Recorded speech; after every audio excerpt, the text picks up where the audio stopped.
for me, Get Home Safe is trying to create a space where betrayal is not an option. Because unfortunately, the world is going to do what it does regardless, and we can't control that. But the people around us who love us, the people who are there for us, and those who want to be able to help us, I feel like that's what the focus of the project is for me. So like this year we got clothing brands like Hug Your Friends we got coming up.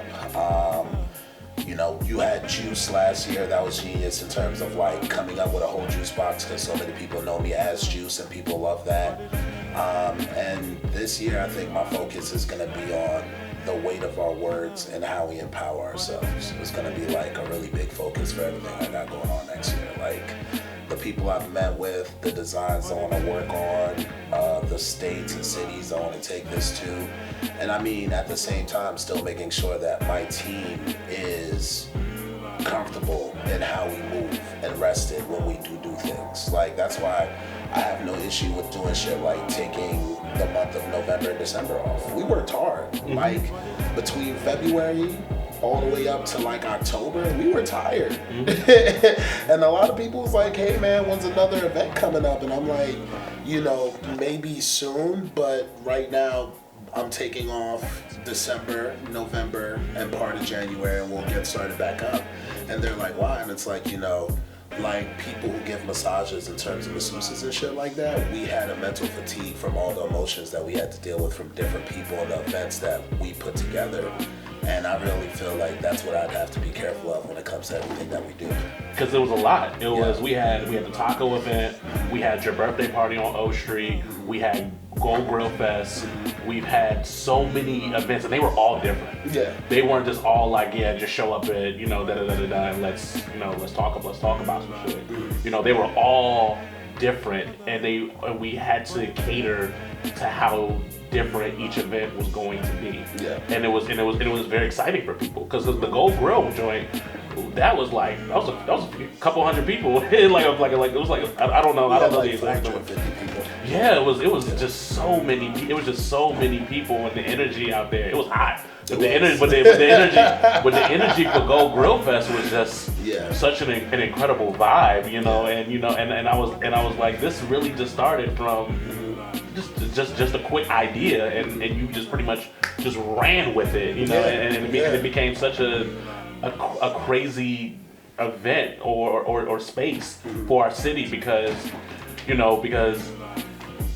we, like I said earlier, we just don't talk. We don't talk about it enough. We really don't talk about it enough.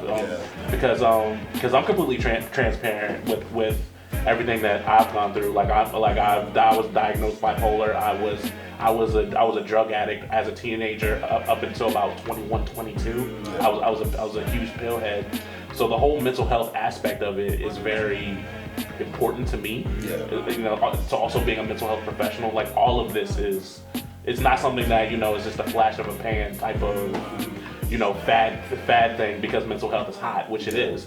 It's like, no, this is something that I consistently have dealt with, battled with, continue to battle with consistently, you know, as I deal with relationships with my family, relationships with, you know, other people that I care about, work, whatever the case may be. This is something, my mental health is something that I have to consider in pretty much every facet. And you know, and after you've experienced what you've experienced, I know that you can kind of relate to that.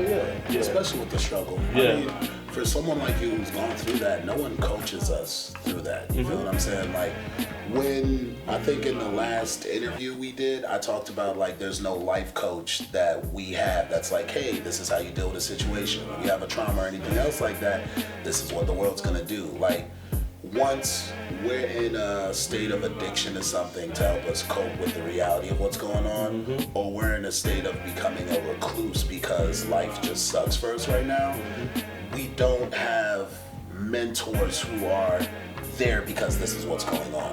We have loved ones who try, but it's like there's no handbook that's written for us. Like, even another aspect that I want to work on when it comes to mental health is the environment of the people around us as we're recovering. And the reason I say where is because I've been diagnosed with depression and anxiety, which I was aware of after my loss a year and a half ago. But like the way that I've had to cope with that and the way professionals have told me to cope with it are two different ways. Yeah. And like my struggle right now is finding the right therapist for myself. The last therapist I reached out to, I didn't like the way they were structured. When I come into an office, I'm a person. And when I send people into the office in terms of telling them to get help at one of our Get Home Safe events, they should be treated as people, not a number in a book, not, oh, I haven't seen your case, but now that you're here, let me read up on this to catch back up. And when I noticed the language that was used and the drugs that were trying to be prescribed to me, that I was like, look, every single time I've come in here, I told you guys that I'm here for a therapist. I'm not here to get diagnosed for drugs. I would like to talk through my problems. You guys are pushing things on me that I don't want. And my concern right now is like for those who can't speak for themselves. Because in a lot of cases when people are finally able to get help, especially within the Black community, the voice that they have isn't the standard voice that they started with when it comes to their struggles. So like, seeing people being taken advantage of, I feel personally for stuff like that. And for somebody like me who happened to be in the right space when I had these discussions with them, but still seeing these people trying to make these business decisions, I'm like, guys, I get it. It's a fucking business, but it's a business that deals with and is built around people. They're not numbers. This isn't the fucking military. They are people with families, with loved ones. And even people in the military, they have that. But as a civilian going there for that problem and you requesting something and you being pushed in a certain way, I'm just like, guys, putting us on a pill doesn't solve the problem. If someone says, hey, this is what I want and this is what I'm here for, that professional, in my eyes, they have a personal responsibility to push you in that direction that you're requesting. So at least like, even if like the suggestion of medicine comes after, we've at least put you on the right lane towards what you are here for that you requested. And that's the key component, right? Because you, like, unlike most people, they don't know what they're going to get out of therapy going in. Like, you know, because people think, because it's hot to just be like, oh, I'm depressed, or, you know, to self-diagnose, to be like, I have a lot of things going on, I have anxiety. The first step of it all is to actually to go see somebody, not just to be like, oh, I'm depressed, and, you know, this is the things I have to deal with. No, because a lot of times, no, you're probably having a bad day, a bad week. But I wouldn't necessarily say that you're depressed unless you've gone to a professional. Yeah. But what I'm happy to hear is that, you know, you're aware in regards to, please don't give me a pill and you know, and think I'm just going to move on, and that's how I'm going to do things. Psychotherapy should be the number one of trying to fix whatever mental health demons that you have, rather than trying to give somebody a pill. But that's the issue, is that we live in such a capitalistic society that, you know, that people, they want to make their money, and how they make their money is, let me push this drugs on somebody that's just diagnosed as being depressed or having anxiety, and that's why we have a huge opioid crisis right now, with people, you know, want to pop pills and do heroin, and then people are dying left and right because it became an issue that doctors were just giving opioids to people for minor things like a toothache. Yeah, and it's amazing that now the media is trying to structure hip hop as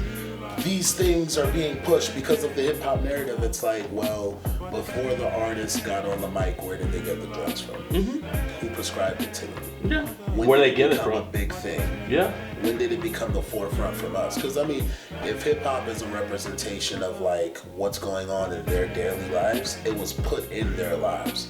We weren't popping pills across the board like that until it's prescribed. When we get it, even when it comes to pharmaceuticals on the streets, they don't make it in their backyards. They have to get it from the companies. Have to have got it from somewhere. From the back door of companies before it's sold in the streets. For sure. And it's like, you know, mentality-wise, it's like, well, if Future didn't get on the mic, I was like, no, I get that. Future did get on the mic and he said that. We're not denying that. But it's like, who put it in front of Future? Yeah. Where did it come from? Where did it come from? Where did it come from? And it's the power of media. Like, people don't give the power of PR and media enough credit for how it affects our daily lives and how we view things and see things. Because it's subliminal. Like, even a lot of the messages that I'm working on with a couple of shirts we have coming out this year, I want there to be positive subliminal messages. Because we have a shitload of negative subliminal messages, and it's like, after these messages are successful and the companies make their money, because it's really about the companies and the money that's made, where do we go from here? Because it's not like the companies are like funding other companies to help us after the messaging. It's like, nah, they're just trying to make the profit. Yeah. And it's so dangerous out here. It's absolutely nuts because somebody's coming.